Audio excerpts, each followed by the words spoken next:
Hey everyone, welcome back to Corporate Decoder, the place where we dive into the sometimes confusing world of corporate filings. Today we're unraveling a report from Greystone Housing Impact Investors. Get ready because we're about to see how they're juggling debt and investments like a financial circus act, but hopefully without any clowns slipping on banana peels. In short, Greystone Housing Impact Investors just tweaked their loan agreements. This affects how much money they can borrow, what types of investments they can make, and when they need to pay it all back. It's like changing the rules of the game mid-play. And we're here to see if these changes are a good move or a risky gamble. If you appreciate getting straight insights from corporate documents, make sure you're subscribed. We also have a Discord community link in the description below so that you can tell us what we messed up. First, let's talk about the main event, the 6th Amendment to the Credit Agreement.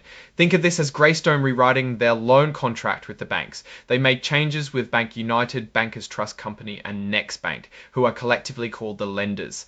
Bank United NA is also the administrative agent, or you can think of them as the referee in this whole process. They say this is like changing an agreement about money they've already borrowed to tweak the rules. They paid the lenders $200,000 up front. Also, they paid another $85,000 in fees to the administrative agent. One significant change is that the banks are now okay with Greystone increasing their separate line of credit with Bankers Trust Company.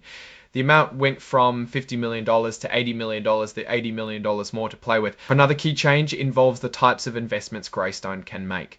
Previously, they had certain limits. Now, the agreement states that equity partnership investments, basically investments in other partnerships and other senior real estate investments, meaning say for real estate deals must make up at least 70% of their total investments.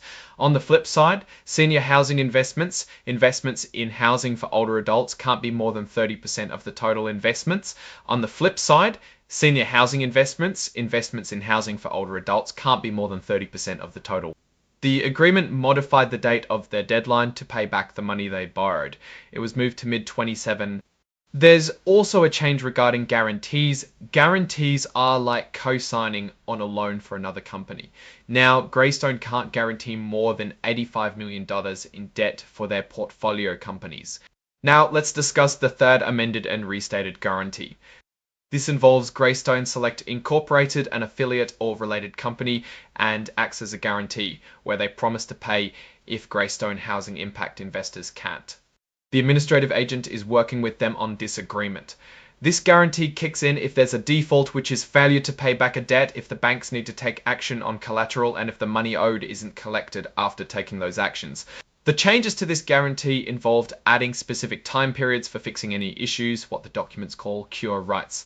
Also in the report, there's a statement saying the company isn't an emerging growth company.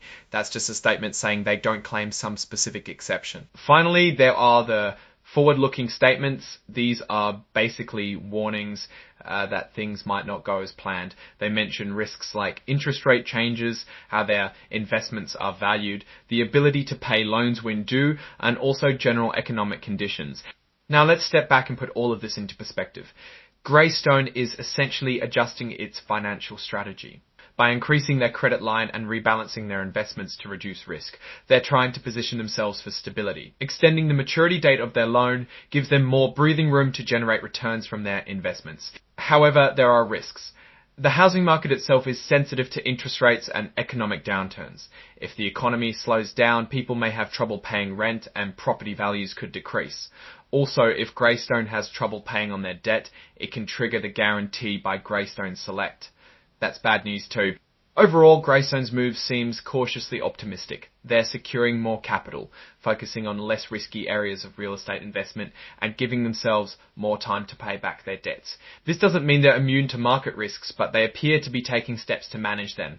The change in investment focus towards equity partnership investments could suggest a strategy of diversifying risk, as these investments are spread across multiple projects.